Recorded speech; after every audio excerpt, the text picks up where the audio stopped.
This is Greg, aka Crazy G, for NECR New England Concert Reviews, and I'm still here at Vans Warped Tour 2017, and it is a soggy one. Fortunately, I have an incredible artist right in front of me, and that is the vocalist, Isis Queen, for the amazing band Barb Wire Dolls. Hey there, welcome, and thanks for taking the time to chat with us here at NECR. What the fuck is going on? What an introduction. Well, I'll tell you, the rain is coming down and it's cleansing everything. The Barb Wire Dolls were born in 2010. You're originally from Greece, and you moved to LA in 2010 temporarily. You've done quite a bit in a short amount of time. For those who are just hearing of you, can you give us a brief rundown of the band? Sure.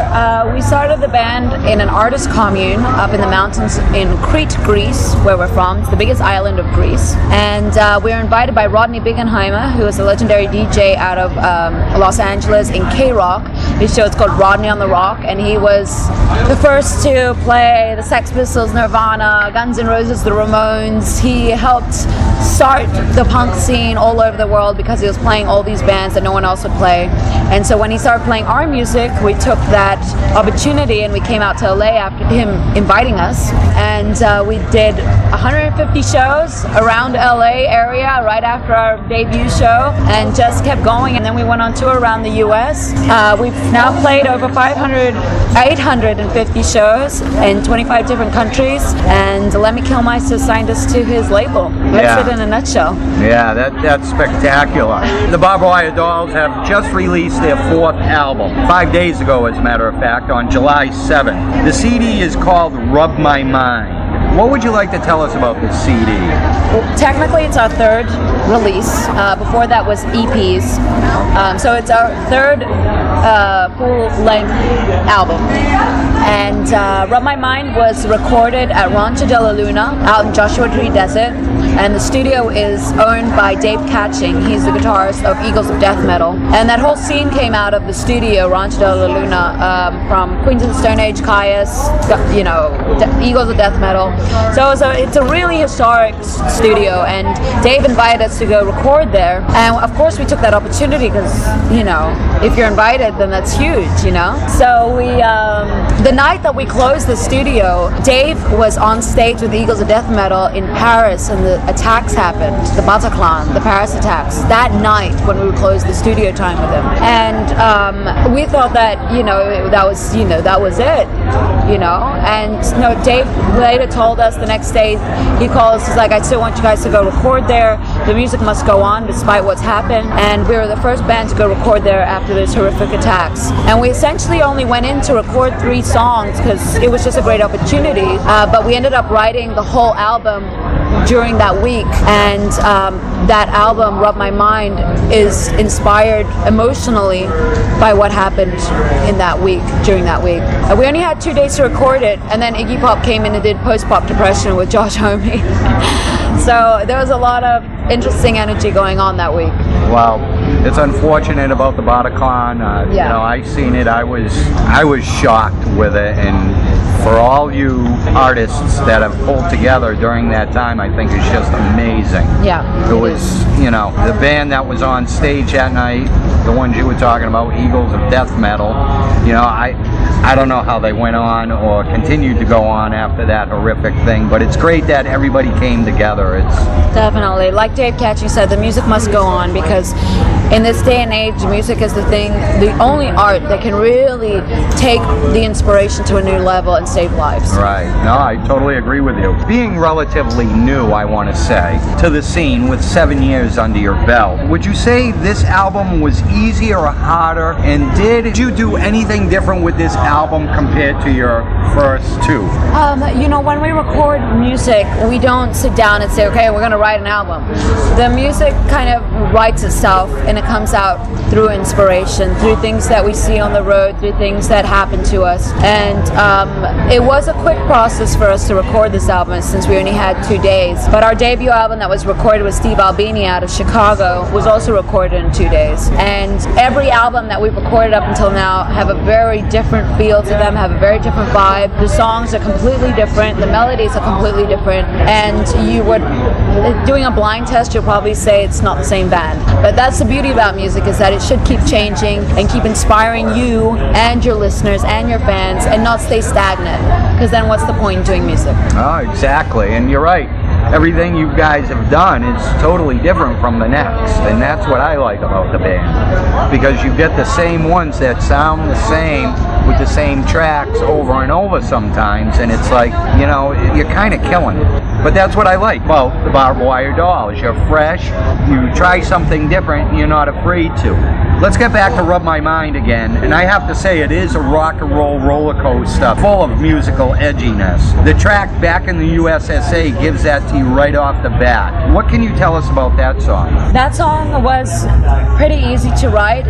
This was before, you know, all the political situations that are going on right now in the US, but I think it was, you know, obvious what was going to happen, and the world is changing, and there are going to be some rocks in the road that you're just going to have to go over, and all this is just, you know, a great example of that politics is politics. It's always going to be a punch in the face, and they're never going to ever help the middle class. They're never going to ever help the, you know, the struggling 99%. It's all about trying to keep people in slavery emotionally and physically, you know. But music can break down all those barriers and change everything, and freedom through music, and that's what this song is about. You know, introducing a new band to the stage, introducing Right to the Head of State, introducing the nuclear age, introducing Back in the USSA.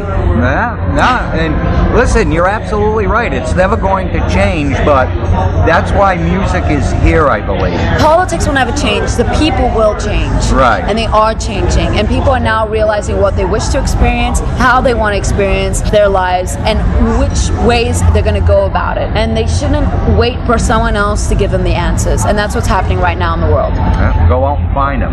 Yep. Exactly. Go out and find them, because it's inside of you. It's inside of you. Every answer that you need is inside of you. You just got to look inside and realize how you wish to experience it. Oh, so right on point with that. As I was going through Rub My Mind, I thought to myself, oh shit, this is some seriously good stuff. I was impressed through the entire CD, none more so than Fade Away. What was the thought process behind that track? Fade Away was one of those songs that we were inspired emotionally from the Bataclan and the Paris attacks. That song pretty much wrote itself. It's got a very desert vibe, because we knew we were going into Joshua Tree, and it's out in the desert, and it's a dedication to all those that lost their lives. That's awesome. That's great. I'll tell you, when I got the chills off of that song when I heard it. I really did. We just did a music video for it when we were in outside of Paris. Our last European tour just now in the spring. We went to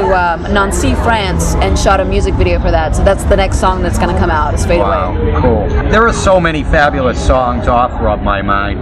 I can't go through them all, although I wish I could. What would you say is your favorite track to play off this CD live, and why? There's a lot of songs on there that hit home emotionally in every aspect of my life.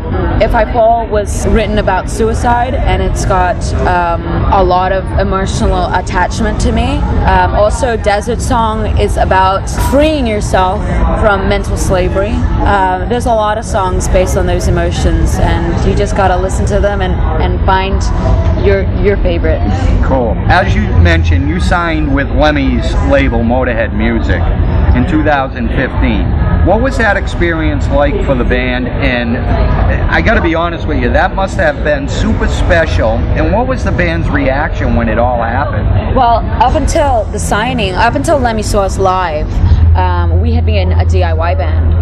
And the reason why was because a lot of labels had come to us but wanted to change us in many ways. You know, they saw us as a more aggressive Paramore and wanted us to be more like that. And a lot of labels didn't quite see what we had to offer, more that what they could exploit from us.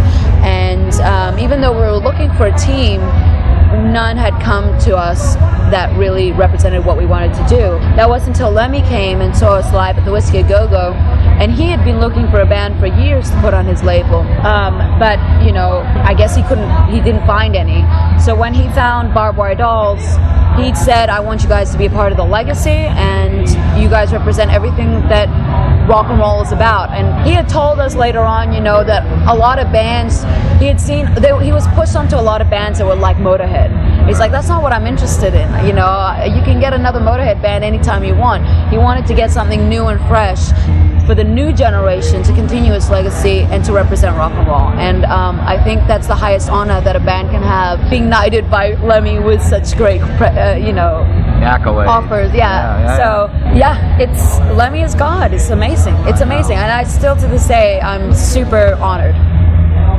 And it is. It's a great honor. I can remember seeing Motorhead way back in the day, and it's like, just to know that he's gone is, you know, there's kind of a piece of yourself that is missing now. But isn't it great that he was here? Yes, very Isn't great. it great that he was here? That's what I think all the time. I don't think about the fact that he's gone. I think the fact that he was here and that there is now a pedestal. You know what I mean? He's everything that embodies rock and roll. So I'm glad that he was here to show us that. Well, I am too, because I'll tell you, it's great. And he found you guys and signed you guys. The Barb Wire Dolls are on tour with Vans. You just released a new CD, Rub My Mind. Are there any other projects going on, or are you guys already thinking about another CD? We're definitely thinking about another CD, because that's what we do. We play music and we write music, and we want to record as much as possible. We're coming out to the US for a fall tour, so keep an eye out for us then. And we're going to be doing over a month tour, so we're going to be hitting a lot of places. Excellent, excellent. Well, that's about all the time we have, ladies and gentlemen. Isis Queen, vocalist for the band the Barb Wire Dolls. I thank you. NECR thanks you. I wish you the best on the rest of this tour. I wish you the best with Rub My Mind. Keep on rocking, because it's great stuff. I love it. So thank you so much. Have a good one. See you soon.